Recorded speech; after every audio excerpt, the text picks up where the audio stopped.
Mulle Vändras meeldib see, et lastel on siin tõesti hea elada. Neil on kõik võimalused olemas. Neil on isegi paremad võimalused kui linnas. Kõik on käejala juures, lähed mängid palli, jooksed, ronid puu otsas, lähed metsa. Meil on suurepärased sportimisvõimalused.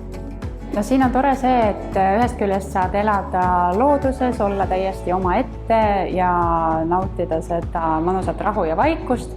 Ja teisest küljest on siin samas käeulatuses Vändra alevis kõik eluks vajalik olemas. Hästi palju oma aega veedan praegu väikeste lastega, sest mul on omaenda väike eralastehoid. Ma käin lastega ainult metsas ja põllul ja kraavis ja lastel on nii palju küsimusi, et kuhu see kraav jõuab ja siis me lähmegi vaatama. Et Vändra on üleüldiselt, ei pea tooma välja pärlit, et ta on ise seda väärt, et teda avastada või omada. See lapsena sisse kasvatatud uhkus Vändra üle, mida ma tegelikult ise püüan kanda ja au sees hoida. Vändra selline kasvas, arenes, ehitas palju ja väga ilus koht on minu arust. Täitsa kohe võib rahul olla.